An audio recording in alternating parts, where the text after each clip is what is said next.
وَلَقَدْ يَسَّرْنَا الْقُرْآنَ لِلذِّكْرِ فَهَلْ مِن مُّدَّكِرٍ۔ السلام علیکم ورحمۃ اللہ وبرکاتہ۔ الحمدللہ رب العالمین والصلاة والسلام علی رسول الامین وعلی آلہ وصحبہ اجمعین، اما بعد۔ ناظرین، ہم سورہ بقرہ کی آیات کی تفسیر دیکھ رہے ہیں۔ اس سے پہلے ہم نے دیکھا کہ اللہ تبارک و تعالیٰ نے آدم علیہ السلام کو پیدا کرنے کے بعد فرشتوں کو حکم دیا، وہاں پہ ابلیس بھی تھا، سب کو حکم دیا کہ آدم علیہ السلام کو سجدہ کرو۔ سب نے سجدہ کیا سوائے ابلیس کے، اس نے سجدہ نہیں کیا۔ کیوں سجدہ نہیں کیا؟ اللہ تعالیٰ نے اس کا بھی ذکر فرمایا ہے یہاں پر بھی اور دوسری جگہ پر بھی۔ یہاں پہ کہا واستکبر، اس نے تکبر کیا، اور کیسے تکبر کیا دوسری جگہوں پر اللہ تعالیٰ نے اس کی تفصیل بیان کی ہے۔ یہ ساری باتیں ہم دیکھ چکے ہیں، اور ہم نے یہ بھی دیکھ لیا کہ اس آیت سے ہم کو سبق کیا ملتا ہے۔ ہم کو سبق یہ ملتا ہے کہ اللہ تعالیٰ کا کوئی حکم آ جائے تو ہمیں اس حکم پر ایمان لانا چاہیے، اور ہمیں عقلی قیاس سے کام نہیں لینا چاہیے، یعنی ہمیں قیاسی دلیل نہیں تلاش کرنی چاہیے۔ جب اللہ کا حکم آ گیا تو یہ خود اپنے آپ میں ایک دلیل ہے۔ دلیل کیا ہے؟ بھی اللہ کا فرمان یہ دلیل ہے، اللہ کے رسول صلی اللہ علیہ وسلم کا فرمان یہ دلیل ہے۔ تو دلیل کے ہوتے ہوئے قیاس کرنا یہ دلیل کا معارضہ ہے، یہ دلیل کا مقابلہ ہے، ایسا نہیں کرنا چاہیے۔ تو اس سے ہم کو یہ سبق ملتا ہے کہ جب دلیل آ جائے تو ہمیں یہ بات مان لینی چاہیے اور عقل کے گھوڑے نہیں دوڑانا چاہیے۔ لیکن افسوس کے ساتھ کہنا پڑتا ہے کہ بعض لوگ، شیطان نے کیسے ان کو الجھا دیا ہے کہ وہ لوگ یہی آیت ان لوگوں کے خلاف پیش کرتے ہیں جو لوگوں کو یہ سکھا رہے ہوتے ہیں کہ بھائی دلیل کے مطابق عبادت کرو، جو باتیں دلیل سے ثابت ہیں ان کو قبول کرو، جو دلیل سے ثابت نہیں ہے ان کو قبول مت کرو۔ تو جو طبقہ لوگوں کو یہ سکھاتا ہے، دلائل کے ساتھ عمل کی دعوت دیتا ہے، تو ان لوگوں پر طنز کرتے ہوئے کچھ لوگ یہ کہتے ہیں کہ دیکھو یہ جو لوگ بھی دلیل کرتے ہیں، دلیل مانگتے ہیں، یہ سب کے سب ابلیس ہیں۔ وہ کہتے ہیں دیکھو ابلیس کا معاملہ، جب اللہ نے کہا سجدہ کرو تو ابلیس نے دلیل مانگ لیا، دلیل مانگا اور ذلیل ہو گیا۔ تو اس طرح سے بات گھما کے لوگ کہتے ہیں کہ دلیل مانگنے والے ذلیل ہوتے ہیں۔ استغفر اللہ۔ دیکھیے کس طرح سے بات کو الٹ دیا ان لوگوں نے، بات کو پلٹ دیا۔ کیا ابلیس اس لیے ذلیل ہوا تھا کہ اس نے دلیل مانگی تھی؟ نہیں، اس آیت میں کہاں ہے کہ اس نے دلیل مانگا؟ دلیل مانگنے کی ضرورت ہی نہیں تھی کیونکہ دلیل موجود تھی۔ اللہ تعالیٰ کا حکم وَإِذْ قُلْنَا لِلْمَلَائِكَةِ اسْجُدُوا، جب اللہ نے کہا سجدہ کرو، یہ اللہ تعالیٰ کا حکم ہے، یہ اپنے آپ میں ایک دلیل ہے۔ تو اب ابلیس کو دلیل مانگنے کی ضرورت نہیں ہے، اس لیے یہ کہنا کہ ابلیس نے دلیل مانگی ذلیل ہو گیا غلط ہے۔ بلکہ صحیح بات یہ ہے کہ ابلیس نے دلیل مانگی نہیں تھی، بلکہ ابلیس نے دلیل مانی نہیں تھی۔ یہاں مانگنے کا سوال ہی نہیں، دلیل موجود تھی، اس لیے ابلیس نے دلیل مانگی نہیں تھی، دلیل مانی نہیں تھی۔ تو اس واقعے میں یہ چیز نہیں ہے کہ دلیل مانگنے والا ذلیل ہو جاتا ہے، بلکہ یہ ہے کہ دلیل نہ ماننے والا ذلیل ہوتا ہے۔ تو جب دلیل موجود ہو تو اسے ماننا چاہیے، نہیں مانو گے تو ابلیس جیسا حال ہوگا۔ ابلیس کے سامنے دلیل موجود تھی، دلیل کیا بھئی؟ اللہ کا حکم یہی دلیل ہے، نبی صلی اللہ علیہ وسلم کا حکم یہی دلیل ہے، اللہ کا فرمان موجود ہے، نبی اکرم صلی اللہ علیہ وسلم کا فرمان موجود ہو۔ اگر کوئی نہیں مانتا ہے تو سمجھو وہ دلیل نہیں مانتا ہے، اپنی عقل کی گھوڑی دوڑاتا ہے۔ جب کہا جائے اللہ ایسا کہتا ہے، رسول ایسا کہتے ہیں، تو کہتا نہیں یہ کیسے ہو سکتا ہے؟ تو یہ وہی ابلیس والی بات ہوگی نا۔ جب اللہ تعالیٰ کہتا ہے کہ سجدہ کرو، وہ کہتا ہے ارے میں تو آگ سے بنایا گیا ہوں، تو مٹی سے بنایا گیا، میں کیسے سجدہ کروں؟ تو یہ سمجھنے کی ضرورت ہے میرے بھائیوں، اور شیطان کی چالوں سے بچنے کی ضرورت ہے۔ اس میں شیطان نے جو غلطی کی ہے وہ کچھ لوگوں کو اس طرح گمراہ کر رہا ہے کہ اسی واقعے سے اور انہیں گمراہی کی طرف ڈھکیل رہا ہے۔ حالانکہ شیطان کا یہ واقعہ جسے اللہ تعالیٰ نے کئی جگہ ذکر کیا قرآن میں، اس لیے ذکر کیا تھا کہ ہم وہ حرکت نہ کریں، ہم وہ غلطی نہ کریں۔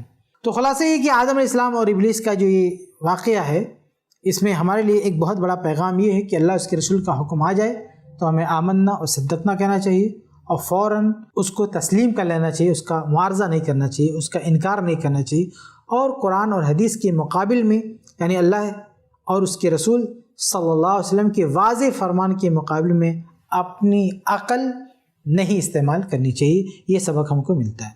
آگے بڑھنے سے پہلے ایک بات اور آپ کے سامنے ذکر ہو جائے کہ شیطان نے تکبر کی بنا پر یہ جو حرکت کی تھی، اللہ کے حکم کو ٹھکرایا تھا، اسے اس بات پر پچھتاوا بھی ہے اور ہمیشہ اس کو پچھتاوا ہوتا ہے، لیکن اب اس کو کچھ حاصل ہونے والا نہیں ہے، اس لیے وہ جب بھی پچھتاتا ہے روتا ہے۔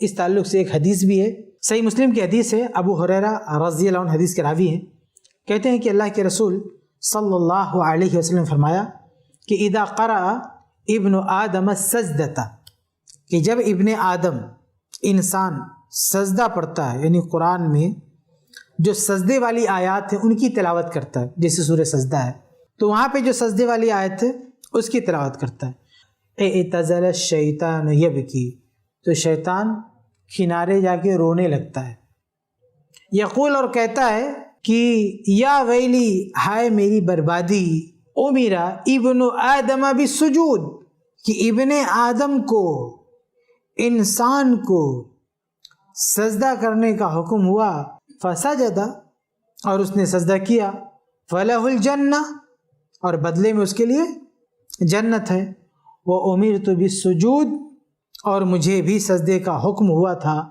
فابیت، میں نے انکار کر دیا۔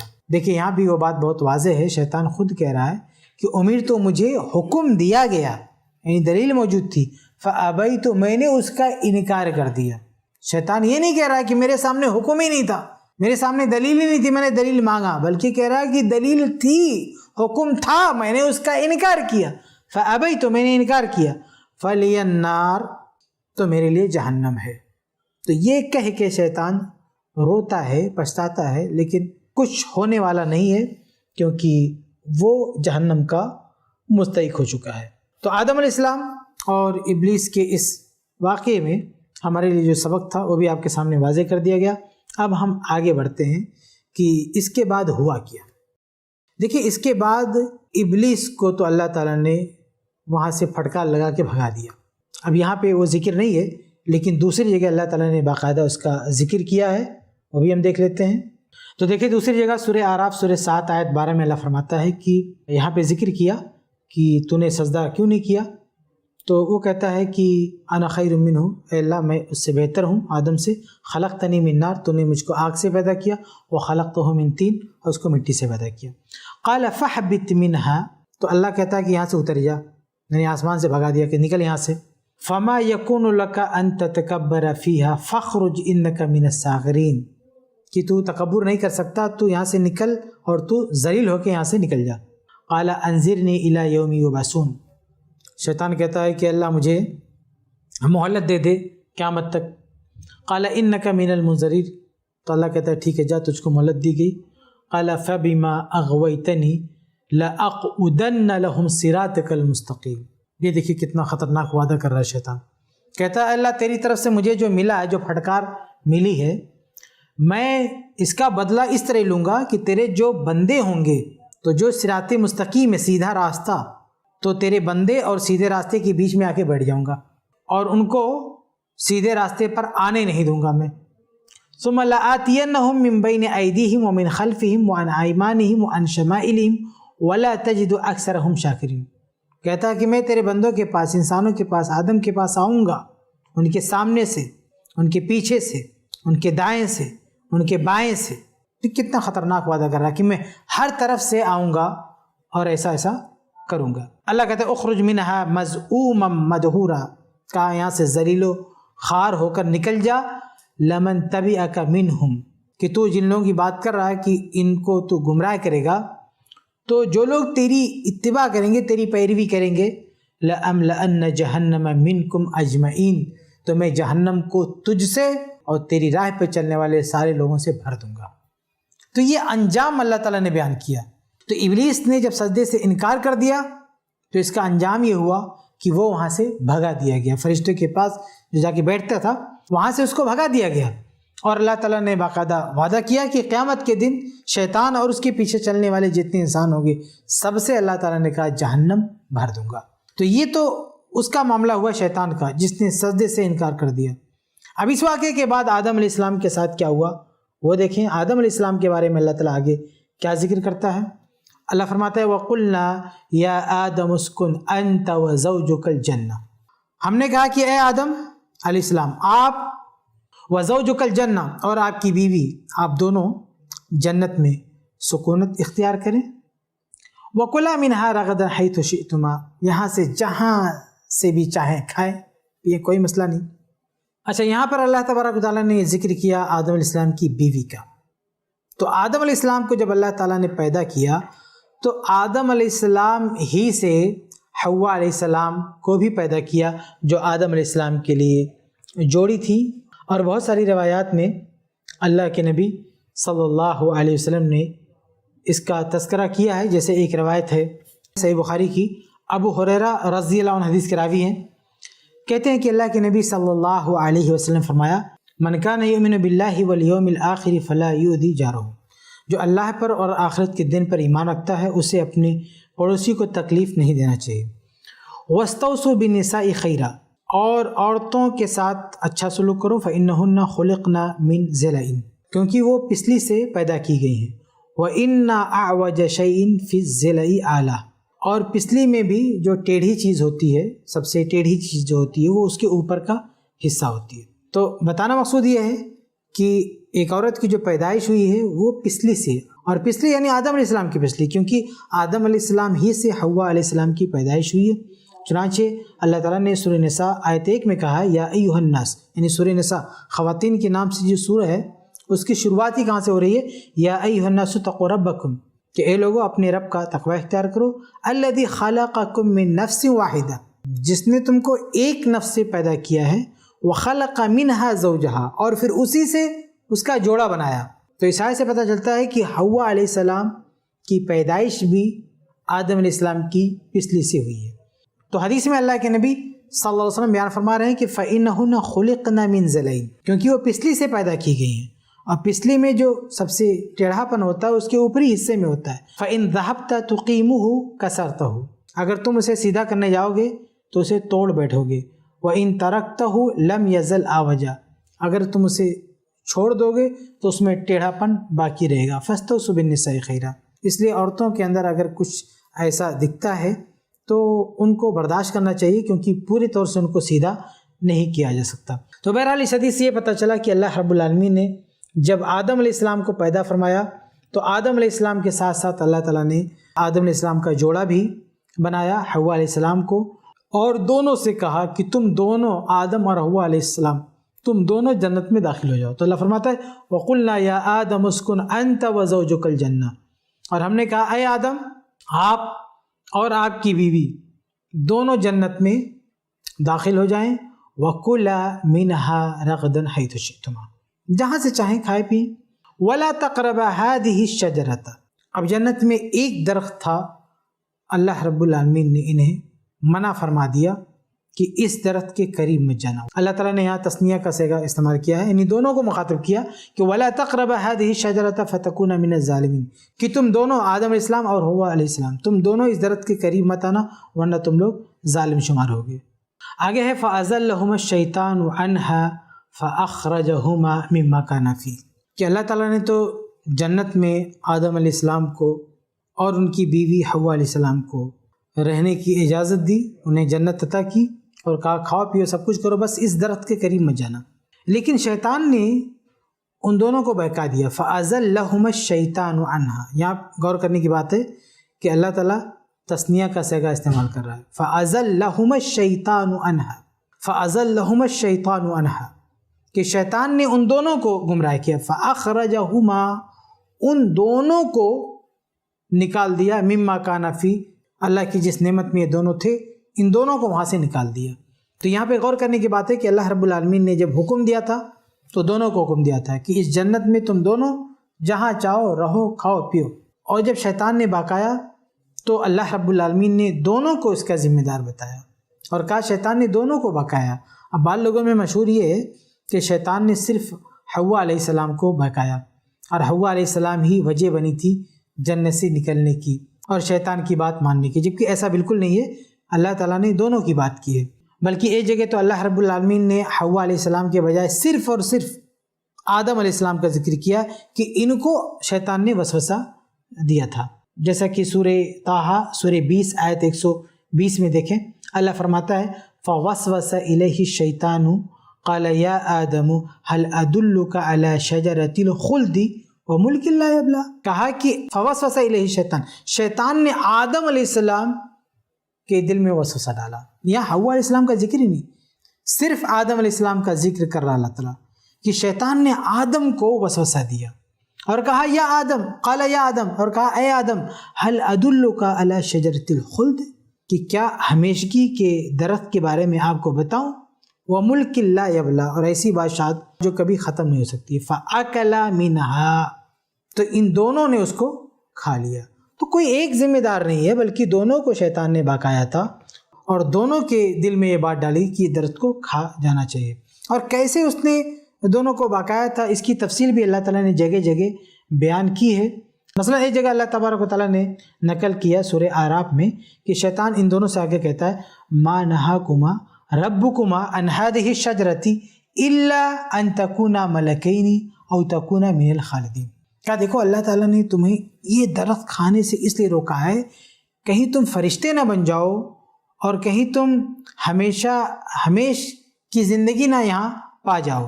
وقاسمہما انی لکما لمن الناصحین، اور قسم کھا کے بولتا ہے کہ میں تم دونوں کا خیر خواہ ہوں، ناصح ہوں. قسم کھا کے کہتا ہے کہ اللہ کی قسم میں تم لوگوں کا خیر خواہ ہوں. تو یہ آ کے بولتا ہے کہ دیکھو اللہ کی طرف سے یہ آزمائش ہے، اللہ نے منع کیا ہے. اب اس کا یہ مطلب نہیں کہ تم واقعی اس کو مت کھاؤ، بلکہ اللہ تو آزمانا چاہتا ہے کہ یہ لوگ اس کو کھاتے کہ نہیں. اگر تم اس کو کھا لو گے تو فرشتے بن جاؤ گے اور ہمیشہ یہیں پہ رہو گے. اور یہ بات بڑی خیرخواہی کی ہے کہ قسم کھا کے دونوں سے کہا کہ میں تمہارا خیر خواہ ہوں اور اس کو تم لوگ اس درخت کو کھا لو. اب اس کے بعد کیا ہوا، جب شیطان کے بہکاوے میں آ کر ان لوگوں نے درخت کا وہ پھل کھا لیا تو اللہ تعالیٰ نے کہا وَقُلْنَا اهْبِطُوا بَعْضُكُمْ لِبَعْضٍ عَدُوٌّ وَلَكُمْ فِي الْأَرْضِ مُسْتَقَرٌّ وَمَتَاعٌ إِلَىٰ حِينٍ. تو اللہ تعالیٰ نے کہا کہ اب تم لوگ نیچے اترو. یعنی اللہ تعالیٰ نے جنت سے آدم علیہ السلام کو اور حوا علیہ السلام کو نکال دیا. اس کے بارے میں اللہ تبارک و تعالیٰ نے ایک دوسری جگہ اور تھوڑی تفصیل کے ساتھ بیان کیا. اب یہاں سورہ بقرہ میں اللہ تعالیٰ نے اور وضاحت کے ساتھ اس کو بیان نہیں کیا. آگے قرآن میں کئی جگہ ہے، مثلا سورہ طٰہٰ سورہ 20 آیت 120 میں آپ دیکھیں اللہ تعالیٰ بیان فرماتا ہے کہ فَأَكَلَ مِنْهَا، کہ ان دونوں نے درخت کا وہ پھل کھا لیا. اب اس کے بعد ہوا کیا، ریئیکشن کیا ہوا اس کا. یعنی جب درخت کا پھل کھایا آدم علیہ السلام نے اور حوا علیہ السلام نے تو سب سے پہلا جو اثر پڑا اس کا وہ کیا اللہ تعالیٰ نقل کرتا ہے کہ فَبَدَتْ لَهُمَا سَوْآتُهُمَا، ان دونوں کی شرمگاہیں ظاہر ہو گئی، یعنی کپڑے اتر گئے. اس کے کھانے کا نتیجہ یہ ہوا کہ آدم علیہ السلام اور حوا علیہ السلام کے جسم سے کپڑے نکل گئے. وَاتَّفِقَا يَخْصِفَانِ عَلَيْهِمَا مِنْ وَرَقِ الْجَنَّةِ، اور یہ آدم علیہ السلام اور حوا علیہ السلام یہ دونوں اپنی شرمگاہ کو جنت کے پتوں سے چھپانے لگے، بے لباس ہو گئے. اس درخت کا یہ اثر تھا کہ بے لباس ہو گئے. اب یہ لوگ اپنے جسم کو چھپانے کے لیے درخت کے پتے استعمال کرنے لگے. وَعَسَىٰ آدَمُ رَبَّهُ، اللہ کہتا ہے کہ آدم نے اپنے رب کی نافرمانی کی. فغوا، اور پھر وہ راستے سے بھٹک گئے، جو اللہ تعالیٰ نے جو تنبیہ کی تھی اس سے وہ بھٹک گئے. اچھا، آگے بڑھنے سے پہلے یہاں ایک بات یہ بھی واضح کر دیں کہ بہت سارے لوگوں کے ذہن میں یہ اشکال پیدا ہوتا ہے کہ آدم علیہ السلام تو نبی تھے اور انبیاء علیہ السلام کے بارے میں ہمارا یہ عقیدہ ہے کہ وہ معصوم عن الخطا ہوتے ہیں، ان سے غلطیاں نہیں ہوتی، یعنی گناہ نہیں ہوتا ہے. بشری تقاضے کے مطابق کوئی چوک ہو سکتی ہے، بھول ہو سکتی ہے جس کو غلطی بھی کہتے ہیں، لیکن وہ غلطی جس کو گناہ کہتے ہیں، یعنی اللہ کے حکم کی مخالفت، یہ تو گناہ ہے. تو یہ تو انبیاء علیہ السلام سے نہیں ہو سکتا. پھر آدم علیہ السلام کیسے اس گناہ کے اس غلطی کے مرتکب ہو گئے جس کو اللہ تعالیٰ عصیان سے تعبیر کر رہا ہے؟